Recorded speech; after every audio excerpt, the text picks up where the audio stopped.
नमस्ते सरदाना जी।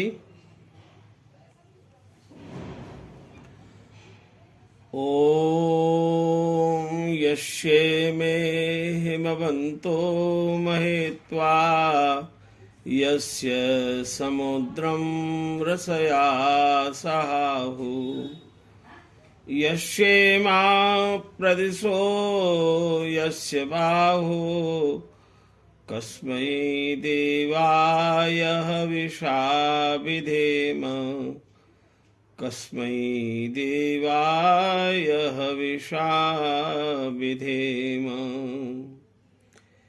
एको देवः सर्वभूतेषु गूढः सर्वव्यापी सर्वभूतान्तरात्मा कर्माध्यक्षः सर्वभूतादिवासः साक्षी चेता केवलो निर्गुणश्च साक्षी चेता केवलो निर्गुणश्च।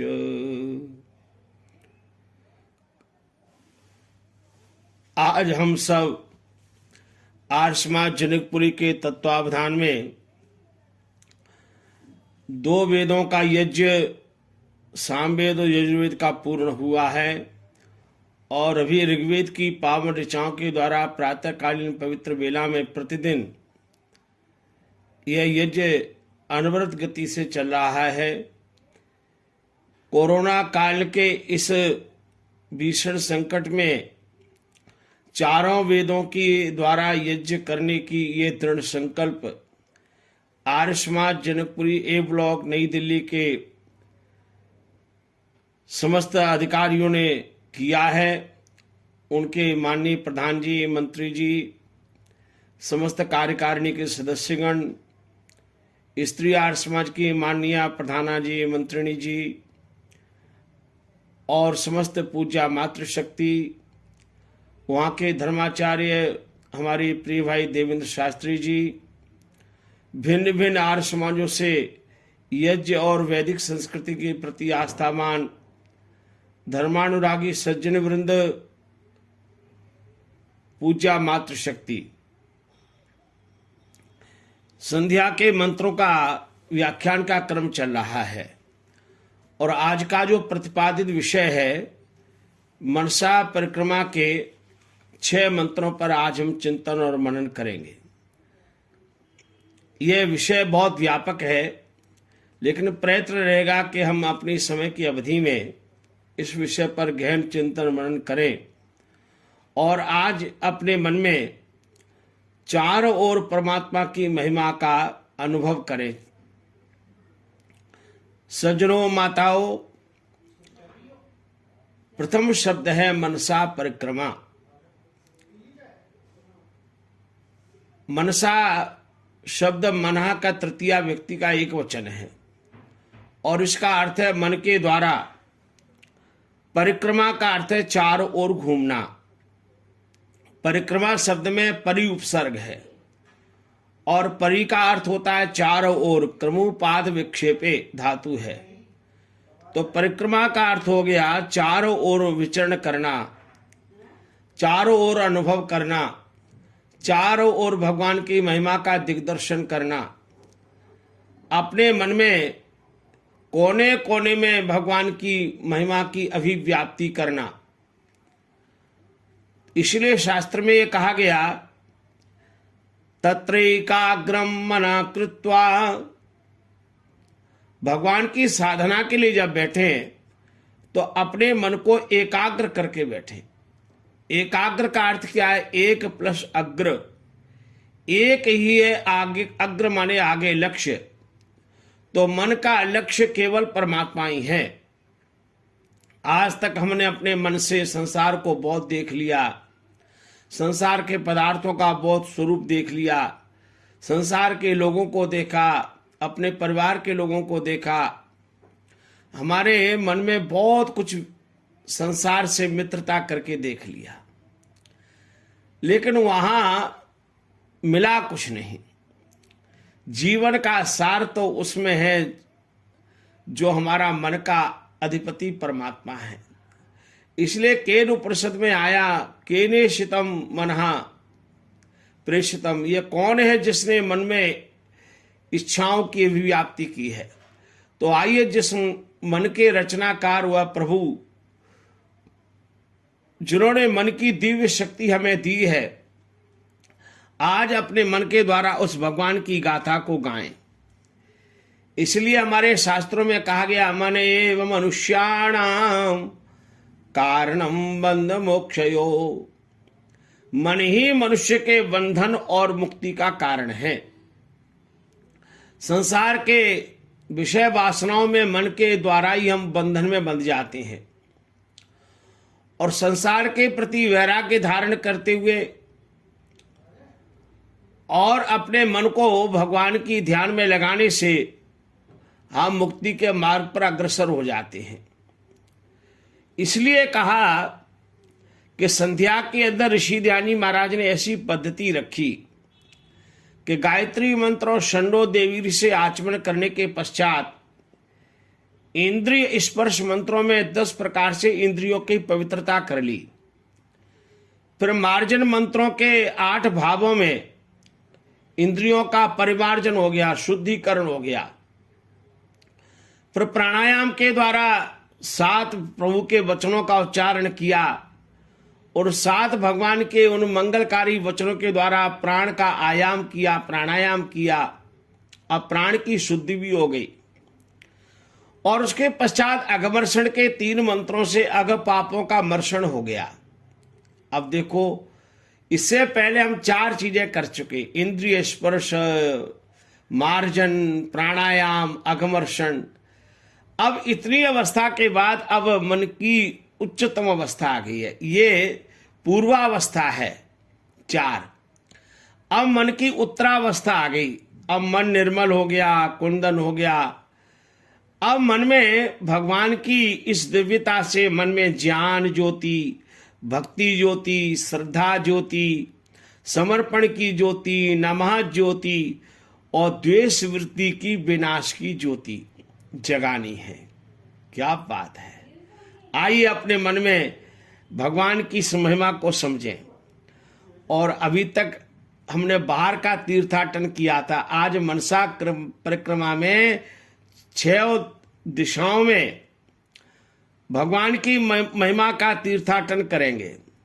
अपने मन में ब्रह्मांड की यात्रा करेंगे मन के द्वारा और अपने मन में पिंड की यात्रा भी करेंगे और अपने मन में एक संकल्प लेकर के चलेंगे, तेरे पूजन को भगवान बना मन मंदिर आलीशान, तेरे पूजन को भगवान बना मन मंदिर आलीशान।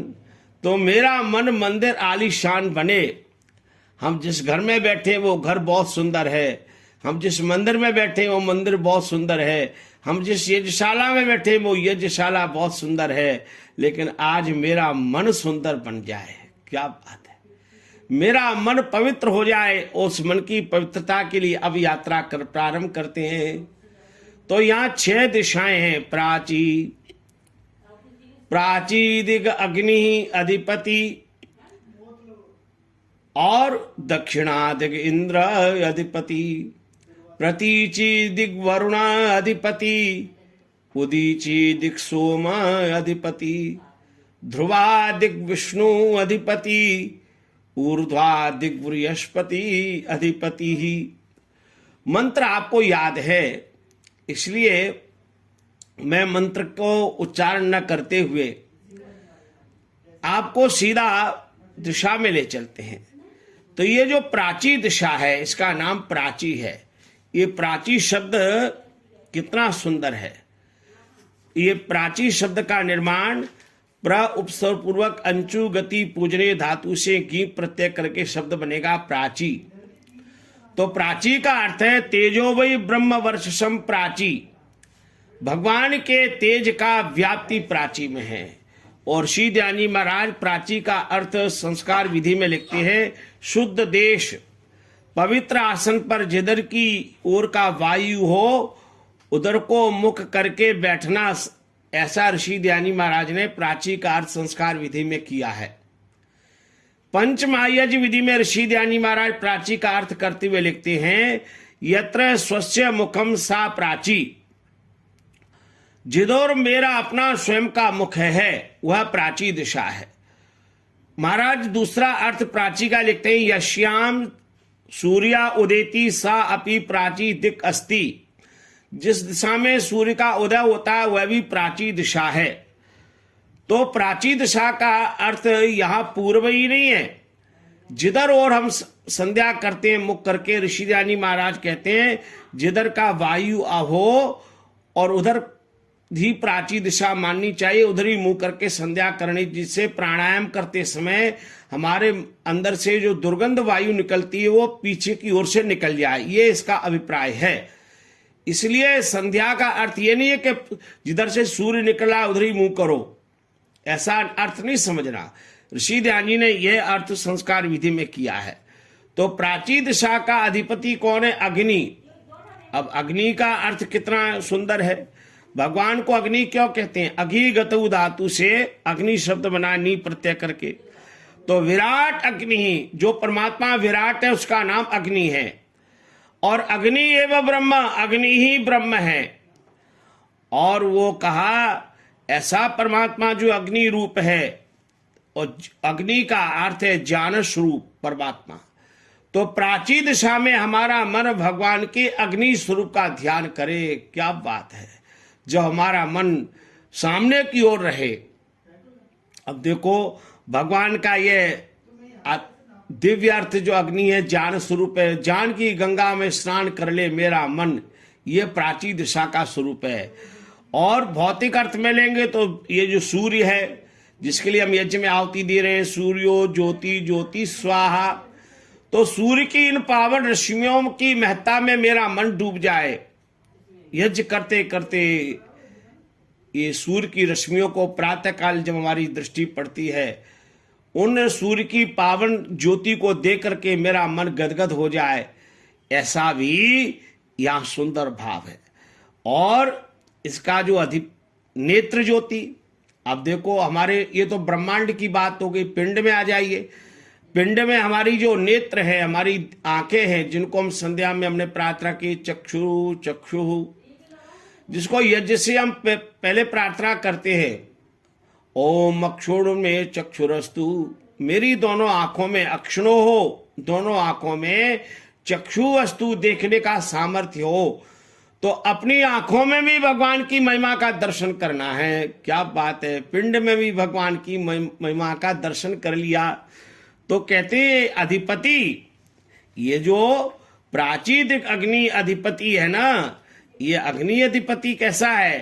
तो यहां कहा yonder us lies the eastern direction, और अधिपति के अग्नि के लिए शब्द यहां आया, self luminous God is the Lord of the direction. ये परमात्मा जो अधिपति है, जो लॉर्ड ऑफ दिस डायरेक्शन कहलाता है, ऐसा जो परमात्मा अधिपति, अब अधिपति को अलग कर दीजिए, उसमें अधि उपसर्ग है, और पाति इति पति, जो रक्षा करता है वो पति कहलाता है। अब देखो घर में यहाँ बहुत से लोग जो बैठे हैं ना, गृहस्थी लोग, उनमें पति भी है ना। अब घर में पत्नी है तो उसका पति भी है, तो पति कौन है? जो रक्षा करता है। लेकिन सब पत्नियों का और सब पतियों का जो महापति परमात्मा है, उसका नाम है अधिपति। क्या बात है, क्या आनंद है ना। इसलिए भगवान हम सबके अधिपति हैं। अधिपति का अर्थ है स्वामी। वो अधिपति जो प्राची में है, वो अधिपति कैसा है? अग्नि अधिपति, अग्नि रूप में वो अधिपति है। और दक्षिणा में अधिपति कौन है? दक्षिणादिक इंद्र अधिपति। दक्षिण दिशा में जो परमात्मा है, जिसको इंद्र के रूप में स्मरण किया गया, वो इंद्र परमात्मा दक्षिण दिशा में अधिपति है। क्या बात है। दक्षिणा शब्द कैसे बना है? दक्ष गति इंसनियो धातु से इनन प्रत्यय करेंगे तो उसमें टाप प्रत्यय लगा देंगे तो बन गया दक्षिणा। दक्षिणे हस्ता, दाई ओर। अब ये दाई ओर की जो दिशा है ना, ये दक्षिणा शब्द है। To our right side lie the southern direction. तो वो जो इंद्र परमात्मा है, अब इंद्र अधिपति है। अब इंद्र का, इंद्र शब्द इदी ऐश्वर्य धातु से बना, इदी परमेश्वर्य, उससे ऋण प्रत्यय करेंगे। इंदते है ऐश्वर्य कर्मणा, परमात्मा का जो इंद्र है ऐश्वर्य अधिपति है। अब इंद्र में ईश्वर शब्द जोड़ दें तो मैं देख रहा हूं हमारी बहन करुणा जी भी बैठी हैं, बहुत से हमारे विद्वान मित्र भी हैं, विदुषी भी हैं, है ना। तो इंद्र में ईश्वर जोड़ दिए तो क्या बनेगा शब्द इंद्रेश्वर, और इंद्र में ऐश्वर्य जोड़ दें तो इंद्रैश्वर्य। ये सृष्टि के अंदर सारे ब्रह्मांड में इंद्र का ऐश्वर्य व्याप्त है। सूर्य में, चंद्र में, पंचमहाभूतों में, सागर में, पर्वत में, वृक्ष में, वनस्पति में, फल में, फूल में, अन्न में, यह बाह्य ब्रह्मांड सारा ईश्वर की, इंद्र की महिमा से व्याप्त है। और हमारा जो पिंड शरीर है उसमें इंद्र की कितनी महत्ता है।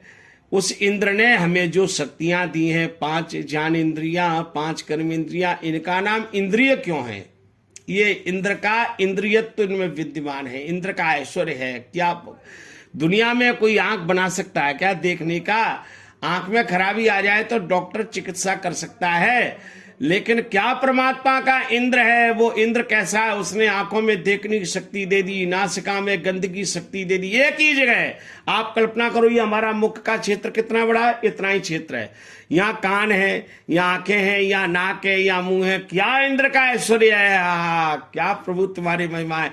इतनी छोटी जगह में कोई इतना इंद्रिय तो भर सकता है? कोई दुनिया का कोई इतना सौंदर्य रूप दे सकता है? तो अपने छोटे से भाग में देखो, ये मेरा हाथ घूम रहा है मुंह की चारों ओर, यह भगवान का इंद्रियत्व है। क्या प्रभु महिमा है! और इन हाथों में भगवान का इंद्रियत्व देखो, ये कितने काम करते हैं, कैसे उंगलियां बनाई, अंगूठा कैसे बना दिया, ये भगवान का इंद्रियत्व है। और पैरों पे हाथ रखो तो क्या पैरों में चलने का सामर्थ्य है, इंद्रियत्व है। ये तो ज्ञानेन्द्रियों कर्मेंद्रियों का है। फिर मन में भगवान का इंद्रियत्व देखो, क्या भगवान ने मन में शक्ति भर दिया। बुद्धि में तो कमाल ही हो गया, कैसी बुद्धि की रचना कर दी। तो भगवान का ये जो बुद्धि का ऐश्वर्य है, ओ प्राणों में क्या शक्ति भर दी। इसको केन उपनिषद पढ़िए। आप में से जिनके घर में केन उपनिषद है तो भगवान की इस दिव्यता का दर्शन आपको केन उपनिषद में हो जाएगा। क्या भगवान का इंद्रियत्व है, क्या भगवान की महिमा है। ये जो हमारा ऊपर सिर है ना, ये सहस्त्रार चक्र का केंद्र है। यहां से भगवान का ऐश्वर्य देखो, कितना ऐश्वर्य प्रभु का। तो ये जो भगवान का ऐश्वर्य है उसका नाम या इंद्र है। वो इंद्र अधिपति है। यजुर्वेद का 31वां अध्याय, अभी आदरणीय सरदाना जी ने यजुर्वेद का पारायण यज्ञ किया है। जिनके घर में यजुर्वेद है, सरदाना जी अभी तो आपने बहुत जल्दी यजुर्वेद पढ़ लिया, अब कभी कभी आराम से यजुर्वेद का 31वां अध्याय पढ़िए। धीरे धीरे एक एक मंत्र पढ़ो और आपको एक पुस्तक मिल जाए यजुर्वेद के 31वें अध्याय पर। स्वामी दीक्षांत जी की भांजी कुसुमलता जी ने जयपुर विश्वविद्यालय से पीएचडी की है। वो पीएचडी की पुस्तक आपको मिल जाए, मेरी लाइब्रेरी में है, तो वो आप जरूर मंगा लीजिए, उसको पढ़िए। जब आप यजुर्वेद के 31वें अध्याय में वो स्वामी दीक्षानंद जी की भांजी का पीएचडी का ग्रंथ पढ़ेंगे, पुरुष सूक्त, और पुरुष सूक्त का विवेचनात्मक अध्ययन उसका नाम है, तो आप गदगद हो जाएंगे। क्या परमात्मा का ऐश्वर्य है। प्रजापतिश्चरति गर्भे अंतर्जायमानो बहुधा विजायते। वो प्रजापति परमात्मा कैसे गर्भ में विचरण करता है, माताओं के गर्भ में, और कैसे शरीर की रचना कर देता है। क्या भगवान का ऐश्वर्य है, क्या प्रभु की जय जयकार है। एक मां के गर्भ से वैसी ही मूर्ति भगवान ने बना दी। क्या बात है। जब पुत्र पैदा हुआ या पुत्री हुई तो मां गदगद हो गई। अरे भगवान क्या महिमा है, मेरे उदर के अंदर तुमने कैसे भगवान कैसे दिव्य रचना कर दी। यही तो इंद्र का इंद्रियत्व है। अब उस भगवान के इस हिरण्य गर्भ रूप में चिंतन कर जाएं तो ये हो गया इंद्रियत्व। अब प्रतीची दिशा में आ जाए। प्रतीची दिग्वरुणा, जो प्रतीची दिशा है, प्रतीची शब्द कैसे बना है। प्रति उपसर्ग अंचुगति पूजने धातु से क्विन और गी प्रत्यय करके प्रतीची शब्द बनेगा। अब वरुणा सम्राट वरुण शब्द व्रिय वर्णे धातु से उन्नन प्रत्यय करके वरुण शब्द बना है। तो वरुण का अर्थ है वरुणा विरणोति इति, वरुणा सम्राट, वरुण का अर्थ परमात्मा सम्राट है, जो राजाओं का भी राजा है, महाराजा है। क्या बात है, इस धरती पर भी राजा है। वो स्वार्थ के लिए कभी कभी काम करते हैं, है ना, कि मुझे ही सत्ता मिल जाए, मैं ही राजा बन जाऊं, फिर मैं अपने स्वार्थ की सिद्धि करूं, परमार्थ भी कर दूं प्रजा का। लेकिन ये यहाँ जो वरुण है ना, पृथ्वी वरुणा, ये वरुण राजा महाराजा ऐसा है, इसमें लेश मात्र अपना स्वार्थ नहीं है। वरुण भगवान की जय। क्या बात है, वरुण भगवान में लेश मात्र अपना कोई स्वार्थ नहीं है, सारा का सारा परमार्थ है, सारा का सारा परम कल्याण है। परमात्मा का जो वरुण रूप है उसकी जय जयकार करते हैं। वह न्यायाधीश है, इसलिए ऋषि ध्यानी महाराज ने लिखा वह न्यायाधीश है, वह वरुण है, सबका शासक है। ऐसा जो परमात्मा वरुण है, उस वरुण की महिमा में मेरा मन व्याप्त हो जाए। ये प्रतीची जो दिशा है ना, ये प्रतीची में भगवान, ये जो मेरे पीछे की दिशा है, उसको कहा वहां राजा शासक न्यायाधीश, ऐसे भगवान की महिमा में मेरा मन व्याप्त हो जाए, वरुण की जय जयकार मेरा मन करने लगे। अब उत्तर में चले तो उदीची दिक्षो महा। अब ये शब्द देखो कितना प्यारा है, उदीची। ये उदीची शब्द कैसे बना है? तो कहते उत उपपूर्वक अंचु गति पूजने धातु से क्यों प्रत्यय करेंगे, शब्द बन गया उदीची। अब ये उदीची जो दिशा है, उदीची का अर्थ है मेरे बाईं ओर की जो दिशा है, उत्तर दिशा, और ये मेरे बाईं ओर भगवान का एक स्वरूप है सोम। सूय अभिसवे या सुप्रेणे धातु से या सुप्रसव ऐश्वर्य धातु, ये तीन धातु हैं, इनसे मन प्रत्यय करके बना सोम। और सोमो व इंद्र, सोम ही नाम इंद्र का, भगवान का एक स्वरूप है सोम। क्या मंगलकारी स्वरूप है, सुख और शांति देने वाला। जितना मेरे जीवन में सुख है, मेरे जीवन में जो शांति है, मेरे जीवन में जो स्वस्ति है, ये स्वस्ति और शांति का वरदान जिस परमात्मा ने दिया है, उस स्वस्ति और शांति का वरदान देने वाले भगवान का जो दिव्य स्वरूप है, उसका नाम यहाँ सोम है। तो मेरा जब मन ये उदीची में जाए तो सोम की जय जयकार करने लगे। क्या प्रभु की महिमा है। उदीची दिक्षो महा। अब कहते भगवान चारों ओर, सामने की ओर, पीछे की ओर, मेरे दाईं ओर, बाईं ओर, सब ओर तो भगवान के अग्नि, इंद्र, वरुण और सोम की जय जयकार कर ली। अब अगला 5वें मंत्र में कहते हैं अरे अभी तो नीचे की दिशा तो रह गई, जिस धरती पर मैं बैठा हूं वो भगवान सर्वाधार है और मेरे नीचे भी तो प्रभु की सत्ता है। तो कहा ध्रुवा दिग्विष्णु, ध्रुवा अर्थात नीचे की ओर। अब भगवान ही का ये जो ध्रुवा का स्वरूप है, जब हम इस पर चिंतन करते हैं तो ध्रुवा शब्द ध्रुव, गति, स्थैर्य धातु से का प्रत्यय करके टाप करके ध्रुवा शब्द बना। तो ध्रुवती स्थिरम भवती इति ध्रुवम निश्चलम। और ध्रुवा में जो भगवान की सत्ता है उसका नाम विष्णु है। विश्री व्याप्त धातु से नहा प्रत्यय करके विष्णु शब्द बना। वे वेष्टि व्याप्नोति चराचरम जगत स विष्णु। जो चराचर जगत में भगवान व्याप्त हैं, उनकी जो सत्ता है वो भगवान विष्णु है। उस विष्णु रूप परमात्मा की हम जय जयकार करें। क्या प्रभु तुम सब जगह व्यापक है। क्या प्रभु, प्रभु व्यापक डाली डाली है, कोई जगह न उससे खाली है। प्रभु व्यापक डाली डाली है, कोई जगह न उससे खाली है। अब मेरा मन भगवान की विष्णु रूप में निमग्न हो जाए, डूब जाए नीचे की ओर। अब कहते हैं हमने चार ओर भी देख लिया, आगे पीछे दाईं बाईं नीचे भी चले गए। अब भक्त ने कहा भगवान ऊपर तो भाग रह गया। तो छठे मंत्र में कहते हैं ऊर्ध्वा दिग्बृहस्पति। क्या बात है, आनंद आ गया। ये ऊर्ध्वा, ये ऊर्ध्वा, ऊर्ध्वा शब्द कैसे बनेगा। ऊर्ध्वा शब्द उत उपसर्ग पूर्वक डोधाए धारण पोषण धातु से क्वण प्रत्यय और उत को उर आदेश होकर के शब्द बन गया ऊर्ध्वा। तो ऊर्ध्वम उच्छ्रितो भवति अंतरिक्षम ऊर्ध्वाधिक बृहस्पते है, ऐसा कहा कि ये जो भगवान का बृहस्पति रूप है, ये बृहस्पति का अर्थ क्या है?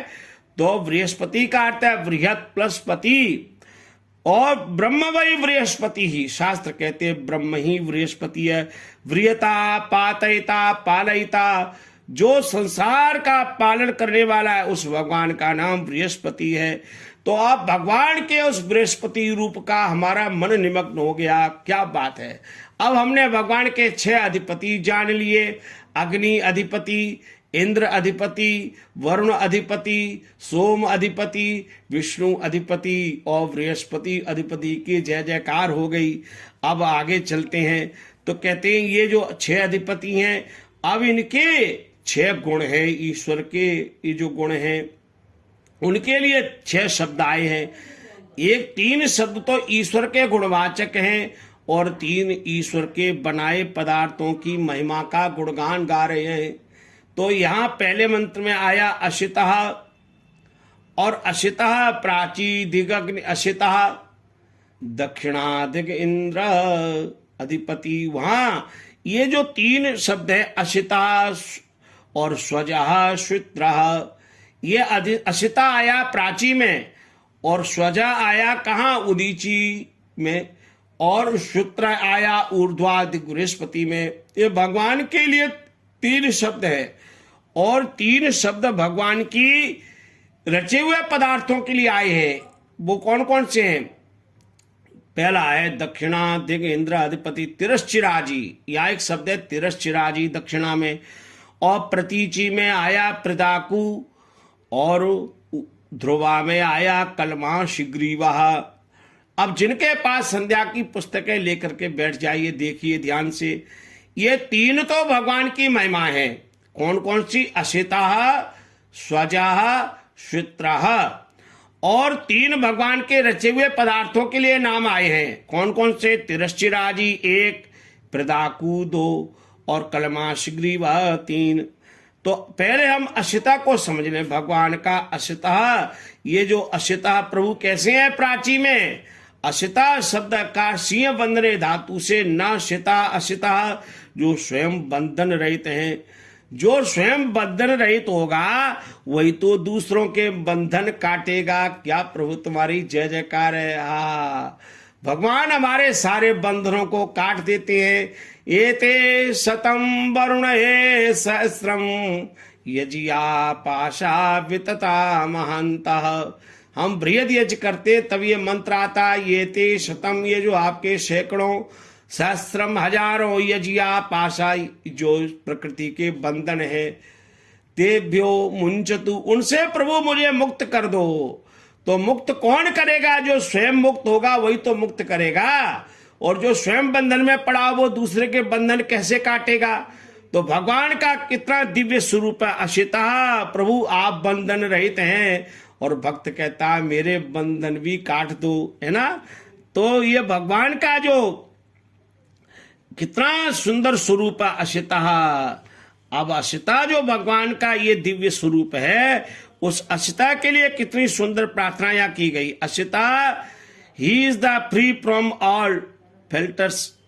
अब ये जो फेटर्स भगवान, ये जो दिव्य स्वरूप है, ही is the free from all fetters, ये भगवान का जो दिव्य स्वरूप है सारे के सारे बंधनों से मुक्त है। ऐसे भगवान के अशिता की वंदना कर ली। अब दूसरा शब्द स्वजा, उदीची में आया। स्वजा भगवान का दूसरा स्वरूप स्वजा है। स्वजा का अर्थ क्या है? न जायते इति अजः, और सु शब्द सु प्लस अजः स्वजा शब्द बन जाएगा। भगवान स्वजा हैं, वो विनाशक शक्तियों और दुर्गुणों का वो दूर करने वाले हैं। सारे के सारे बंधनों से मुक्त करने वाले भगवान का जो स्वरूप है एक स्वजा है। क्या प्रभु वो सारे के सारे बंधनों से मुक्त कर देते हैं। ऐसे भगवान को यहाँ स्वजा कहा गया है। ये जो स्वजा स्वरूप है ना भगवान का, इसको समझे ना, है ना। और ये भगवान का जो दिव्य स्वरूप है स्वजा, उसके लिए शब्द आया he is the reductor of the destructor force, ये सारे के सारे हमारे बुराइयों को विध्वंस करने वाला भगवान का जो दिव्य स्वरूप सजा है उसमें मेरा मन डूब जाए। और तीसरा शब्द है श्वित्रः। श्वित्रः शब्द आया है ऊर्ध्वादिक बृहस्पति, उस मंत्र में एक शब्द आता है श्वित्रः। ये श्वित्रः शब्द कैसे बना है? तो ये श्वित्रः शब्द इमेदा गातव प्रश्रवणयो धातु से ये बना है श्वित्रः शब्द। इसका अर्थ है उज्जवल, जान में पवित्र, आनंदवर्धक। ऐसा जो परमात्मा का दिव्य स्वरूप है जो आनंद को देने वाला है, भगवान स्वयं आनंद स्वरूप है, इसलिए भगवान का एक नाम सच्चिदानंद है। किसी का माइक खुल रहा है बीच में, कृपया अपना माइक बंद कर लें, जेके ग्रोवर साहब। तो मैं आपसे निवेदन कर रहा हूं कि ये जो भगवान का श्वित्रः स्वरूप है, जो ज्ञान का आनंद स्वरूप है, इसलिए भगवान को कहते हैं सच्चिदानंद, सच्चिद आनंद। ये आनंद जो स्वरूप है उसी का नाम यहाँ श्वित्रः है। तो भगवान का जो वो स्वयं हमारे मन को आनंदित कर देता है। अब जिसके पास जो होगा वही तो जाएगा। आप मिठाई की दुकान पे जाएंगे तो क्या मिलेगी? मिठाई। और आप कपड़े की दुकान पे जाएंगे, कपड़े मिलेंगे। दुनिया में जो चीज हमें लेनी होती है उसी दुकान पर जाते हैं। तो यदि जीवन में आनंद लेना है, प्रसन्नता लेनी है, मन को प्रसन्नता के सागर में डुबाना है, तो भगवान के इन दिव्य स्वरूप में डूब जाएं। असितः स्वजः श्वित्रः, आनंद की वर्षा करने वाला भगवान का जो स्वरूप है उसको श्वित्रः। अब तीन भगवान के शब्द हैं पदार्थ बनाए हुए, वो भी हमारा आनंद करते हैं। कौन कौन से? एक है तिरश्चिराजी, दक्षिणा मंत्र में आया, दक्षिणा तिरश्चिराजी। तिरश्चिराजी का अर्थ देखिए कितना सुंदर है। ये भगवान का जो तिरश्चिराजी स्वरूप है ना, जब आप इसका ध्यान करते हैं, इस पर मंथन करते हैं, इस पर चिंतन करते हैं, तो भगवान के इस रूप में हम डूब जाते हैं। कैसा भगवान के इस तिरश्चिराजी स्वरूप की महिमा की गाई गई है। तो कहा तिर्यक चरणशीला मननशीला राजी ही पंक्ति। राजी का अर्थ पंक्ति, समूह, ग्रुप। और यस्य सह, ऐसा जो परमात्मा का त्रियक चरणशीला मननशीला राजी ही पंक्ति, यस्य सह तिरश्चिराजी। तिर्यक योनि वर्गः, पशु पक्षी कीट पतंग आदि, ये जो भगवान के हैं ये भी हमारे रक्षा करने वाले हैं। क्या भगवान है ना। ये जो विषधर प्राणी हैं जितने इस धरती पर जो विचरण कर रहे हैं, है ना, ये अपनी सर्प जो है, बड़े बड़े अजगर, बड़े बड़े सांप विषैली वायु को ग्रहण कर लेते हैं और शुद्ध वायु ऑक्सीजन दे देते हैं। इसलिए इनकी जय जयकार करते हैं। ये भगवान के बनाए रचे पदार्थ हैं। ये अपने परमात्मा इन प्राणियों के द्वारा वायुमंडल को शुद्ध कर रहा है। इसलिए सर्प आदि विषैली प्राणी, ये नाम तो इनका है विषधर, और देते हैं स्वच्छ हवा। क्या बात है। और मनुष्य सारे स्वच्छ वायु को ग्रहण कर लेता है और देता है दुर्गंध। अब हम दे रहे हैं दुर्गंध और वे दे रहे हैं सुगंध। वायुमंडल को शुद्ध करने सारी दुर्गंध ले रहे हैं और मुंह से सुगंध निकाल रहे हैं, वायुमंडल को शुद्ध कर रहे हैं। और मनुष्य क्या करता है? मनुष्य शुद्ध वायु ग्रहण करता है और फिर अपान वायु के द्वारा सारी दुर्गंध फैला देता है। तो भगवान का यह जो तिरश्चिराजी रूप है, इस प्राणियों की जय जयकार करते हैं। एक है प्रदाकु। प्रदाकु शब्द प्रतीचि मंत्र में आया। प्रदाकु, भगवान का प्रदाकु रूप क्या है? पद कुत्सते धातु से काकु प्रत्यय करके शब्द बनेगा प्रदाकु।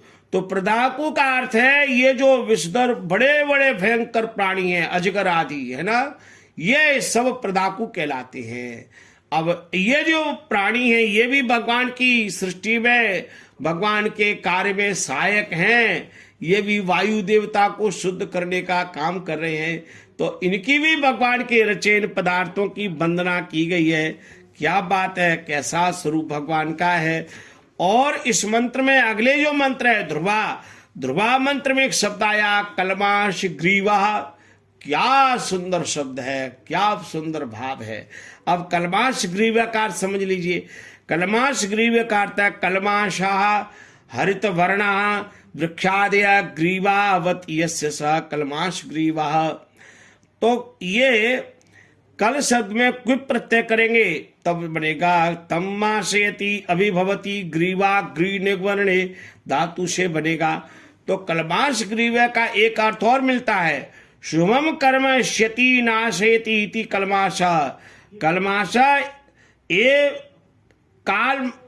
कलमशा एव कलमाशा ऐसा शब्द प्राप्त होता है, कलमशा एव कलमाशा। और निगलती ययासा ग्रीवा तद्वत कलमाश ग्रीवा। अब कलमाश जो है हमारे कलमश माने पापों को धोने वाला, ग्रीवा माने गर्दन। ये वृक्ष आदि जो है ना भगवान की गर्दन है। देखो ये हमारी गर्दन है ना, इसको गर्दन कहते हैं।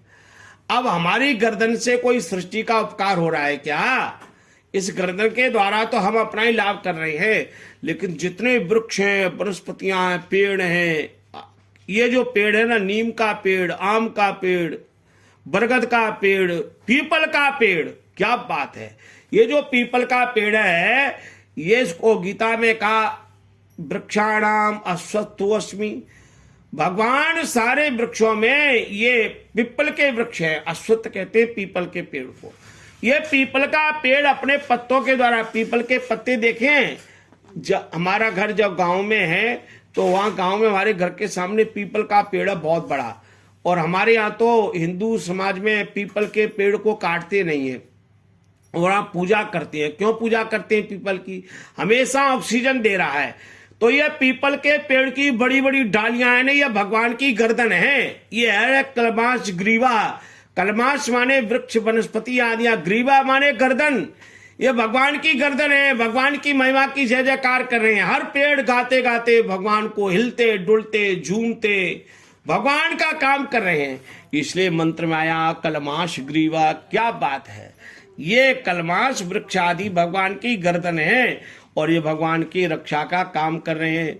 तो ये 3 शब्द यहाँ पर आ गए, 3 पहले आ गए। तो पहले 3 अशिता स्वजा स्वित्र, ये भगवान का दिव्य स्वरूप है। देवेंद्र जी आपका माइक खुल रहा है। और ये 3 शब्द हैं, तिरश्चिराजी, प्रदाकु और कलमाश ग्रीवा। अब रक्षिता शब्द 6 बार आया है। क्या बात है। रक्षिता शब्द प्राची में भी रक्षिता है, दक्षिणा में रक्षिता है, प्रतीची में रक्षिता है, उदीची में रक्षिता है और ध्रुवा में रक्षिता है, ऊर्ध्वा में रक्षिता है। भगवान के इस रक्षिता शब्द रक्ष धातु से बना, रक्षा करने के स्वरूप। ये भगवान के रक्षा करने के 6 स्वरूप हैं। उस रक्षा करने में भगवान के स्वरूप में डूब जाएं। भगवान रक्षा शब्द से बना रक्षक, और रक्षा में सु लगा दे तो बन गया सुरक्षा, और रक्षक में आ लगा दे तो बन गया आरक्षक। अब ये सुषमा बहन जी मैं देख रहा हूं डायरी में लिख रही है, बहुत अच्छी बात है। तो रक्षा के आगे लगा दो सु तो क्या बन गया सुरक्षा। इसने लता जी है ना, और ये जो माताएं इनको प्रणाम करता हूं। तो ये बन गया सुरक्षा, और रक्षक में आ लगा दे तो आरक्षक। अब आरक्षक लौकिक भाषा में पुलिस वालों को कहते हैं। ये पुलिस वाले रक्षा करें या नहीं करें, लेकिन यहाँ भगवान हमारे आरक्षक हैं, भगवान हमारे रक्षा करने वाले हैं। दुनिया में कोई रक्षा करने वाला है तो अब हमारा परमात्मा। इसलिए रक्षिता शब्द 6 बार आया। हमारा मन भगवान की रक्षा करने के स्वरूप में व्याप्त हो जाए।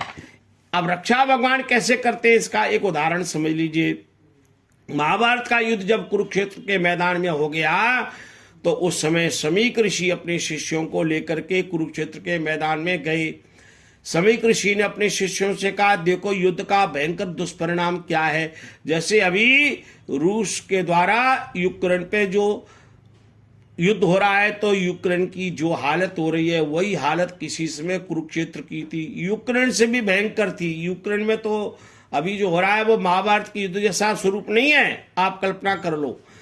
तो वहां समीक ऋषि ने अपने शिष्यों को दिखा रहे थे। उसमें क्या हुआ कि एक हाथी के मृत पड़ा, उसके गले से घंटा टूटा और घंटे के नीचे एक चिड़िया आ गई। अब चिड़िया गर्भवती थी, उसने अंडे दिए, अंडे जमीन में ही रहे और भगवान की कृपा से चिड़िया तो मर गई, लेकिन उसके बच्चों अंडे से निकल आए तो वो बच्चे चहचा रहे थे, बच्चों की आवाज आ रही थी। समीक ऋषि ने अपने एक शिष्य से कहा कि बेटा एक घंटा उठाओ। उसने घंटा जैसे उठाया तो देखा बच्चे चहचा रहे हैं, माँ मृत पड़ी है। तो समीक ऋषि ने अपने शिष्य से कहा, इन बच्चों को उठा के अपने आश्रम में ले चलो, उनका पालन हम करेंगे।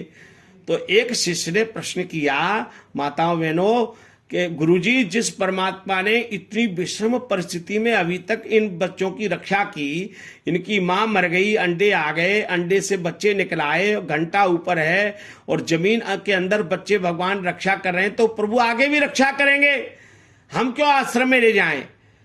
माताओं बहनों, तब समीक ऋषि ने एक बड़ी बात कही कि जब तक मनुष्य की दृष्टि नहीं पड़ती तब तक भगवान की रक्षा करने वाली अदृश्य शक्तियां रक्षा करती है। उसका नाम है रक्षितृभ्यो नमः।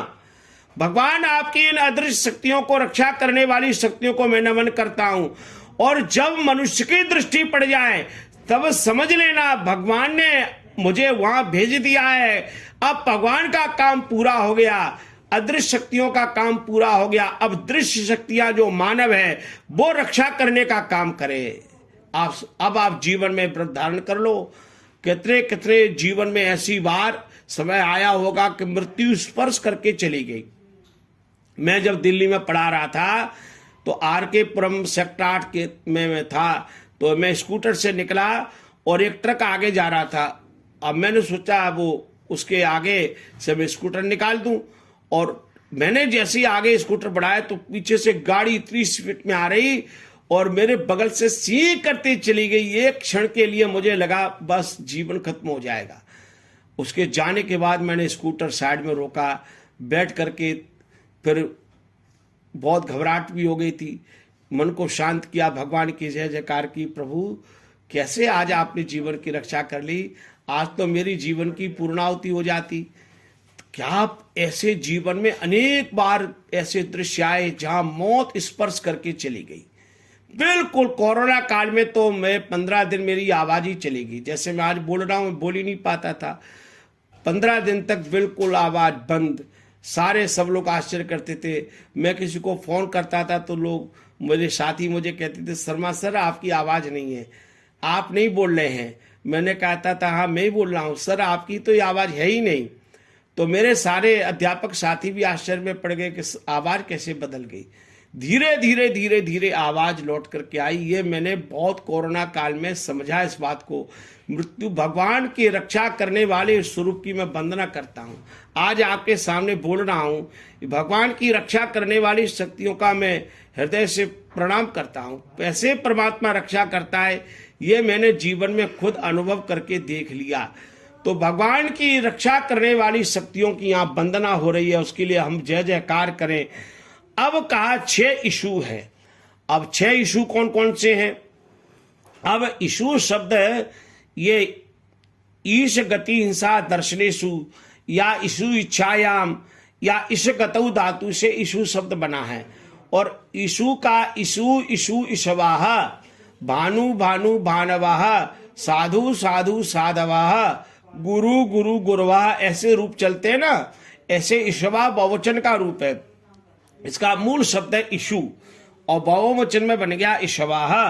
तो ये 6 इशु हैं। कौन कौन से 6 इशु? तो आदित्या ईशवाह, पितर ईशवाह, फिर का अन्नम ईशवाह, और फिर का अशनी ईशवाह, फिर का बीरुद ईशवाह, फिर का वर्षम ईशवाह। ये भगवान के 6 इशू हैं। अब इन 6 इशुओं को समझ रहे। पहला इशू है आदित्या ईशवाह। ये जो भगवान का आदित्य स्वरूप है ना, ये आदित्य शब्द कैसे बनेगा? 2 अवखंडने धातु से क्विन प्रत्यय करके शब्द बना। दिति न दिति अदिति ही, अदिति पुत्र आदित्य, आदित्यो वै ब्रह्म। तो आदित्य के 2 अर्थ है। भगवान के ईशवा का अर्थ किया है शास्त्र में। ऋषि ध्यान जी, ईशवा का अर्थ करते हैं श्रेष्ठों के रक्षा के साधन, और प्राणियों को पीड़ा देने के जो साधन है उसका नाम इशु है। इस जो माता बहने डायरी रखे हुए हैं वो नोट कर लें इस बात को। ईशवा शब्द के 2 अर्थ है। ईशवा का पहला अर्थ है श्रेष्ठों की रक्षा के साधन। जो लिख रहे हैं वो लिख लीजिए, श्रेष्ठों की रक्षा के साधन। और ईशवा का दूसरा अर्थ है पापियों को पीड़ा देने के साधन, भगवान के जो पीड़ा देने के जो साधन है उनका नाम ईशु है। अब देखो, आदित्य ईश्वा के दो अर्थ है। आदित्य के एक अर्थ है परमात्मा और एक अर्थ है किरण, सूर्य की किरणें। ये भगवान की जो आदित्य, संसार में सूर्य को भी कहते हैं, तो सूर्य की जो किरणें हैं ये भी भगवान की रक्षा के साधन हैं। और भगवान स्वयं प्राणपति हैं, उनको गायत्री मंत्र में भू कहते हैं ना, प्राणों का भी रक्षक। तो भगवान का जो स्वरूप है, जो प्रभु आदित्य रूप में है, ब्रह्म रूप में, आदित्यो वही ब्रह्म जो कहा गया है, वह भगवान स्वयं आदित्य है। ऐसा जो आदित्य रूप है, इसी को तो कहते हैं वेदाहमेतम पुरुषम महांतम आदित्य वर्णम तमसा परस्तात। यह यजुर्वेद के 31वें अध्याय का मंत्र है। यहाँ भगवान के लिए आया आदित्य वर्णम, भगवान जी का जो आदित्य रूप है उसको नमन करते हैं। परमात्मा आप इनके द्वारा हमारी रक्षा करते हैं। और अगला जो शब्द है पितर ईश्वः, दूसरे मंत्र में। अब पितर ईश्वः का अर्थ क्या है? पितर किसको कहते हैं? तो संसार के अंदर सामान्य रूप से पितर शब्द बनेगा पार अक्षर धातु से त्रिच प्रत्यय करके शब्द बना पितरः। पिता, पाता, पालयिता वा, पिता गोपिता, मर्त्या पितरः। ये कहा गया देवा एव पितरः, सृष्टिकृतो वही पितरः, गोपथ ब्राह्मण का वचन है। तो ये जो पितर के भिन्न भिन्न अर्थ हैं। मर्त्य ही पितर हैं, संसार में जो मनुष्य हैं वो पितर हैं। और देवाए पितरा, देव ही पितर हैं। सृष्टिकृतो वही पितरा, सृष्टिकृत जो सबका कल्याण करने वाले हैं वे पितर कहलाते हैं। और एक तो मंत्र वहां आता है सन्नो भवन्तु पितरो हवेषु, शांति कर्ण में एक मंत्र में आता है ये, सन्नो भवन्तु पितरो हवेषु। हवेषु माने पुकारने पर वो हमारे लिए, हमारे पितर कल्याणकारी हों। तो यहाँ जो पितर हैं, ये जो पितर भगवान के जो मनुष्य आदि, ये सब भगवान का जो स्वरूप है, ये हमारी रक्षा करने वाले हैं। क्या परमात्मा के इस पितर स्वरूप की वंदना करती हैं। पितर ईशु हैं, रक्षा के साधन हैं। और अगला शब्द आया अन्नम ईश्वः। ये क्या बात है, प्रतीचि में आया अन्नम ईश्वः। अन्य शब्द कैसे बनाए? तो अन्य शब्द अन्न प्राणने धातु से ना प्रत्यय करेंगे, या अधभक्षणे धातु से कता प्रत्यय और ता को ना हो जाएगा, अन्न शब्द बन जाएगा। तो अन्न का ये जो अन्नम ईश्वः। अब यहाँ एक बात समझ लीजिए, सुषमा बहन जी ये हमारी बेटी है, क्या नाम है, देवेंद्र जी की भारिया जी, करुणा जी। अब करुणा जी, सुषमा जी एक बात समझ लो, यहाँ हमारी सुषमा बहन जी भी समझ लें और जो विद्वान बैठे। ईश्वा शब्द बहुवचन है और यहाँ अन्नम एक वचन है। अब इसलिए यहाँ इसका निराकरण किया गया कि अन्नम एक वचन, ईश्वा बहुवचन। तो इसको कैसे समझेंगे? इसको समझने का भाव है कि अन्नम माने पृथ्वी आदि पदार्थ। ये पृथ्वी के जितने पदार्थ हैं, अन्न का विविध रूप है। आप अपनी किचन में जाएंगे, माताएं बहनें देखेंगी तो वहां दाल भी है, दाल के विविध रूप है। अरहर की दाल है, मूंग की दाल है, तुअर की दाल है, मूंग है ना। अन्न भी अलग अलग है, गेहूं अलग है, चावल अलग है, जौ अलग है, मक्का अलग है, ज्वार अलग है, बाजरा अलग है। ये और प्रकृति पर भगवान ने इतने तरह तरह के भोज्य पदार्थ दिए हैं। अहम वैश्वानरो भूत्वा प्राणिनाम देयमाश्रिता प्राणापान समायुक्ता पचाम्यन्नम चतुर्विधम। भगवान ने जो 4 प्रकार के अन्न दिए हैं, गीता के 15वें अध्याय में श्लोक आया, वो भगवान का कौन कौन से अन्न है? भोज्य अन्न है, लेय अन्न है, चोष्य अन्न है और पेय अन्न है। ये चारों प्रकार के अन्न जो भगवान ने हमें दिए आहार के रूप में, वो हमारे ईश्वर रक्षा करते हैं, रक्षा के साधन हैं। और अगला शब्द आया अशनि ईश्वः। अशनि का अर्थ है बिजली, उदीची में मंत्र आया अशनि ईश्वः। अब अशनि का अर्थ है बिजली, ये जो गरजने वाली विद्युत है। अब विद्युत हमारे घर में भी है, प्रकाश है, ये जल से बनी है ना। तो ये जो विद्युत है ये जल के द्वारा जो उत्पन्न हुई है, या जो आकाश में मेघ जो गर्जना होती है, बादल जब बरसते हैं, रसमति रसयति रसा विशाला विवलति चपल पयोधर्माला भवति सपदि जनताप विलयनम मृग्यति मृगपतिरुपरिनिलयनम रसमति रसयति रसा विशाला। क्या प्रभु तुम्हारी जय जयकार है। ये जो बिजली के भिन्न भिन्न रूप हैं, धरती पर बिजली है और ये जो विद्युत बादलों में विद्यमान है। षण्णाकनिकृतदेवा पर्जन्यो अभिवर्षतु, शांतिकरण में मंत्र आता है। षण्णो बाता पवता सन्नस्तपतु सूर्या षण्णाकनिकृतदेवा पर्जन्यो अभिवर्षतु। कनिकृत माने गरजते हुए जो बादल बरसते हैं, ये शांतिकरण मंत्र हम पढ़ते हैं ना, आपको याद भी होगा ये मंत्र। तो इसका अर्थ है विरुद्ध ईश्वा, ये अशनि ईश्वा, ये बिजली भी भगवान की रक्षा करने के साधन है। क्या बात है। और हम देख रहे हैं घर में बिजली हमारी रक्षा करने का साधन है, इसको भी हम नमस्कार करते हैं। अगला आया विरुद्ध ईश्वा। क्या बात है। भगवान का ये जो विरुद्ध रूप है ना, ये विरुद्ध शब्द कैसे बना, बी उपसर्ग रु बीज जन्मनी प्रादुर्भावे धातु से कुप प्रत्यय करके बना विरुद्ध, हा को धा हो गया। तो विरुद्ध विरुद्ध औषधयो भवंती विरोहणात्, और कहा वृक्ष वनस्पति ऊपर की ओर उन्नत करती है, इसलिए इनका नाम है विरुद्ध।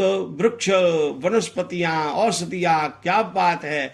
ये भगवान के जो विरुद्ध है, ये हमारी रक्षा करने के साधन है, विरुद्ध ईश्वा। और अंत में छठे मंत्र में आया वर्षम ईश्वा, ये जो वर्षा की बूंदे हैं। क्या बात है, क्या बात है। कैसे पानी बरसता है, कैसे मेघ गरजते हैं, क्या बात है। ये वर्षा की जो बूंदे हैं ना, वर्षा ऋतु में जब आ जाए तो कभी कभी वर्षम ईश्वा, भगवान की वर्षा की बूंदे, ये ईश्वा हमारे रक्षा के साधन है। ये जय जयकार हो गई। आप 5 बार नमः शब्द का प्रयोग करते हैं। तेभ्यो नमः, भगवान के तेभ्या नमः, भगवान के ये जो दिव्य गुण है जिनकी चर्चा की गई है, उनको मेरा नमस्कार है। कितना सुंदर भाव है। भगवान के उन स्वरूप की चर्चा की गई। तेभ्यो नमः अर्थात पूर्व दिशा के या पूर्व पश्चिम उत्तर दक्षिण ऊपर नीचे सभी दिशाओं के अभिव्यक्त गुणों को मेरा नमस्कार है। फिर कहा अधिपतिभ्य नमः, भगवान के प्रभु की नियंत्रण करने वाली शक्तियों को मेरा नमस्कार है। उन अधिपतियों के लिए मेरा नमस्कार है। कौन कौन अधिपति है। अग्नि अधिपति है, वरुण अधिपति है, इंद्र अधिपति है, सोम अधिपति है, विष्णु अधिपति है और बृहस्पति अधिपति है। इन अधिपतियों को मेरा नमस्कार है। रक्षितृभ्या नमः, भगवान की इन अदृश्य रक्षा करने वाली शक्तियों को मेरा नमस्कार है। क्या प्रभु की जय जयकार है। और फिर कहा ईशुभ्यो नमः, भगवान के ये जो 6 ईशु हैं, ये भगवान के आदित्य ईशु है और ये अशनि ईशु हैं। तिरस्चिरा ये भगवान के प्रदाक, ये जो ईशु है अन्य ईशु हैं। और वर्षम ईश्वा वर्ष ईशु है। कल और विरुद्ध ईश्वा विरुद्ध ईशु हैं। भगवान के ये जो 6 ईशु हैं, इन 6 ईशुओं को मेरा नमस्कार। एभ्य नमः अस्तु। अब प्रार्थना करते हैं अगली। यो अस्मान द्वेष्टि, जो कोई हमसे द्वेष करता है, या अस्मान द्वेष्टि, जो कोई हमसे द्वेष करता है। ये द्वेष बड़ा विचित्र है। दुनिया में जैसे भगवान की व्याप्ति है ना, ये द्वेष घर में भी है, परिवार में भी है, समाज में भी है और धार्मिक संस्थाओं में भी है। क्या बात है। ये द्वेष को सब जगह देख लेना सरदाना जी, ये द्वेष तो सब जगह मौजूद है। सार्वदेशिक सभा में चले जाओ, वहां द्वेष है लोगों में। सभाओं में देख लो द्वेष। अब प्रांतों की सभाओं में वहां द्वेष। समाजों में अच्छा करने वाले से भी लोग द्वेष करने लगते हैं। कोई अच्छा काम करे तो कुछ लोग द्वेष करेंगे। और ये द्वेष विद्वानों में भी है। हाँ, विद्वानों को बुला लो तो वो यही द्वेष करने लगे, मैं अच्छा बोलता हूँ, मैं अच्छा बोलता हूँ। भजन गाने वाले भी द्वेष करने लगते हैं, दान देने वाले भी द्वेष करने लगते हैं। तो ये द्वेष तो आजकल देखो चुनाव चल रहे हैं। अब चुनावों में, राजनीति में तो द्वेष की कैसी क्या स्वरूप देखने को मिल रहा है। और यूक्रेन और रशिया में द्वेष की तो कैसी विस्फोट हो रहा है द्वेष का। तो दुनिया में सबसे ज्यादा जो द्वेष है, ये कितनी सुंदर प्रार्थना है, सारी दुनिया में से द्वेष मिट जाए। तो कैसे मिटेगा? यह असमान द्वेष चीज जो कोई हमसे द्वेष करता है। अब द्वेष के संबंध में यदि आपके घर में भगवत गीता है तो गीता का 12वां अध्याय निकाल लेना। मैं आपको बोल रहा हूं 12वें अध्याय में भक्ति योग की चर्चा है। तो पहला ही श्लोक है भक्ति योग का, अद्वेष्टा सर्वभूतानां मैत्र करुणरेव च निर्ममो निरंकार यो मद्भक्ता समे प्रिया। अद्वेष्टा सर्वभूतानां, किसी प्राणी से द्वेष नहीं करे। यस्मान्नोद्विजते लोको लोकान्नोद्विजते च या हर्षामर्षवयोद्वेगैः स युक्ता स सुखी नरः। वही मनुष्य सुखी है, वही मुझे प्रिय है जो द्वेष नहीं करता। द्वेष मत करो। स में भक्ता प्रिया, वही भक्त मुझे भगवान कहते बहुत प्यारा है जो द्वेष नहीं करता। द्वेष न करने वाले लोग ही भगवान को प्रिय हैं। द्वेष करने वालों पर भगवान की प्रेम और करुणा की वर्षा नहीं होती, ये समझ लीजिए। इसलिए गीता के 32वें अध्याय में भी एक श्लोक आता है। आपके घर में भगवत गीता है तो निकाल के पढ़ लेना। राग द्वेष युक्तैस्तु विषयानिन्द्रियश्चरन् आत्मसि विदे आत्मा प्रसादम अधिगच्छति। हमारे अंदर से राग और द्वेष मिट जाए, इसलिए यह प्रार्थना की, यो असमान द्वेष चीज जो कोई हमसे द्वेष करता है। अब लोग बिना कारण की द्वेष करने लगते हैं। यम वयम दुष्मा, जिससे हम द्वेष करते हैं। अब ये तो हमारे अधिकार में हम द्वेष न करें। अब कोई द्वेष करता रहे। ऋषि दयानंद जी महाराज से भी बहुत लोग द्वेष करते थे, लेकिन स्वामी दयानंद जी ने द्वेष नहीं किया। हम बदले में द्वेष न करें, ये तो हम कर सकते हैं ना, ये तो हमारे अधिकार की बात है। हम द्वेष नहीं करेंगे। हमारी कोई निंदा करे करता रहे, हमसे कोई द्वेष करे करता रहे, हमको ये कहता रहे सरदाना जी आप बहुत बड़ा यज्ञ कर रहे हैं, अब कहता रहे भैया कहने दो, उसका मुंह है।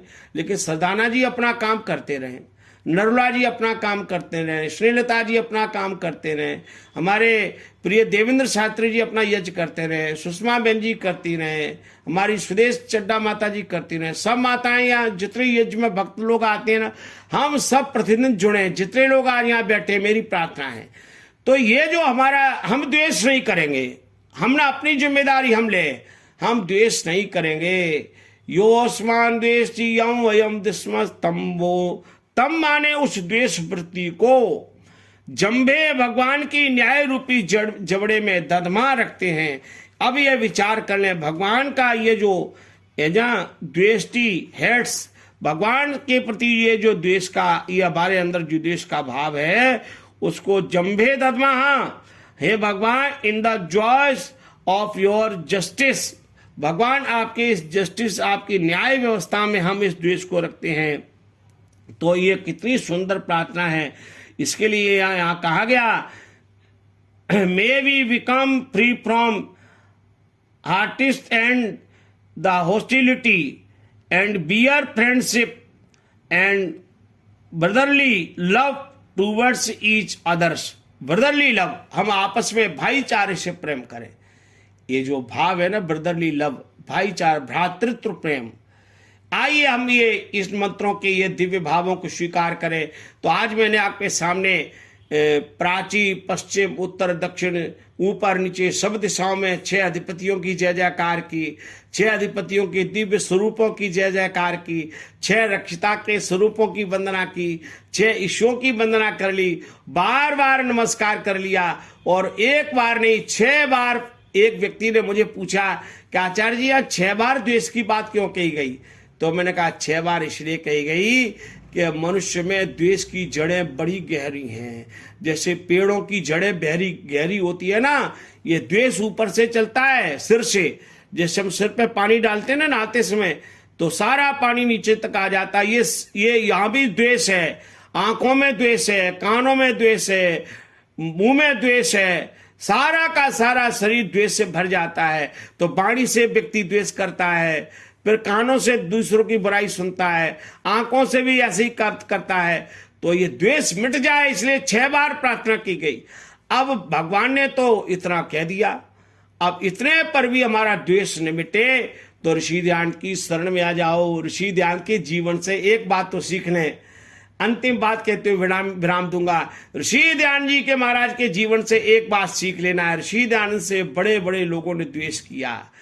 पुणे में जब ऋषि ध्यान जी महाराज को बुलाया गया, जब आर्य समाज की स्थापना 10 अप्रैल 1875 में की, अप्रैल के बाद मई, जून, जुलाई, अगस्त में ऋषि ध्यान जी महाराज पुणे में आए।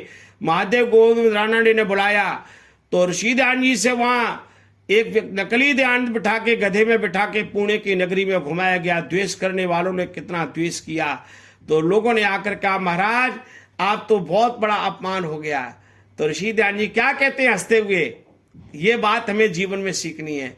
अरे नकली ध्यान तो गधे पे बैठा है, असली ध्यान तो यहां बैठे हैं। क्या भाव है, कोई द्वेष नहीं है, कोई द्वेष नहीं है।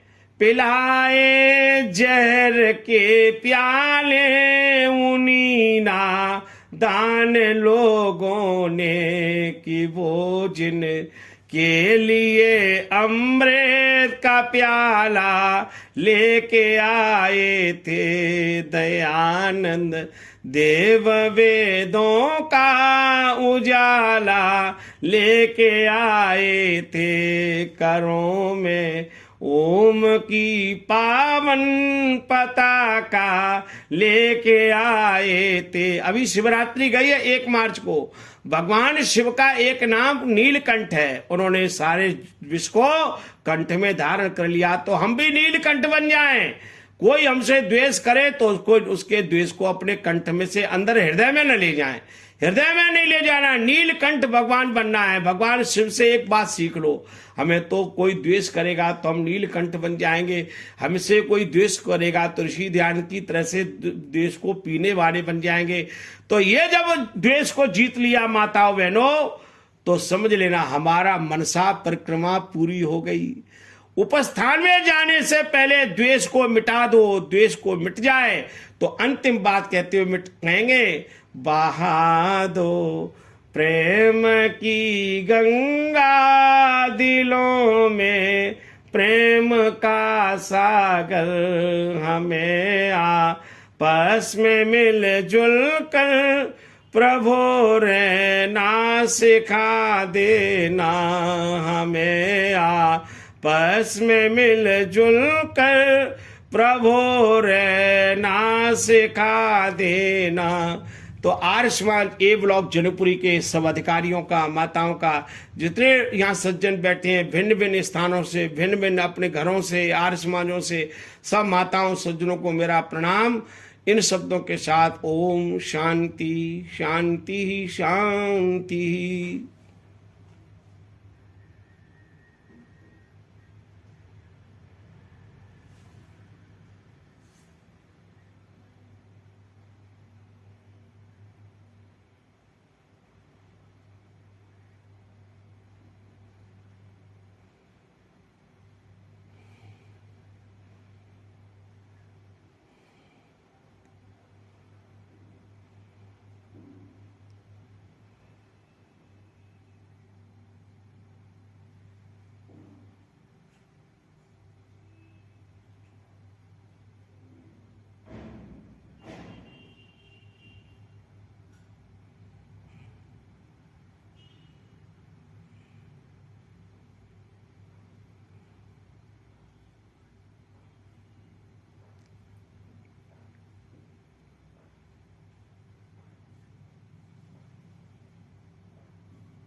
ये आर्य समाज मेरी माँ है और आर्य समाज जनकपुरी का मेरे साथ बहुत प्रेम है। मेरी ये मातृ संस्था है। मैं इसका ऋण थोड़ा थोड़ा चुका पाऊँ जीवन में। आर्य समाज रूपी माता का, विशेष करके हमारे दिल्ली का ऋण मेरे ऊपर बहुत है। दिल्ली की माताओं ने दिल्ली में रहते हुए मुझे जो प्यार दिया है, भोजन कराया है, वस्त्र दिए, धन दिया, इतना ऋण मेरे पास है कि मैं अपने इस जन्म में दिल्ली का ऋण नहीं चुका सकता। अगले जन्मों में भी मैं दिल्ली का ऋण चुका पाऊं, ऐसी प्रभु मुझ पर कृपा करें आप सब माताओं के प्रति। क्योंकि दिल्ली वालों ने 30-32 साल में दिल्ली में रहा, मेरा जीवन, मैं छोटा आया था विद्यार्थी बन करके और मुझे दिल्ली में नौकरी मिली, व्यवसाय मिला, बढ़ा, सीखा, जो कुछ मेरे जीवन में है वो दिल्ली का ही दिया हुआ है और माता पिता का है, गुरुओं का आशीर्वाद है। तो सरदाना जी, आप सबका इतना प्रेम है कि मैं जो कुछ सेवा छोटी मोटी कर पाऊं वो आप सबके प्रति सेवा का भाव है, इसमें धन्यवाद नहीं करना है। धन्यवाद आप भगवान ये कृपा करें कि ये सेवा होती रहे, आप जो काम कर रहे हैं इसमें मेरा भी थोड़ी सी एक आहुति पड़ जाए ज्ञान की, यही भगवान से प्रार्थना है, ऐसी प्रभु से वंदना है।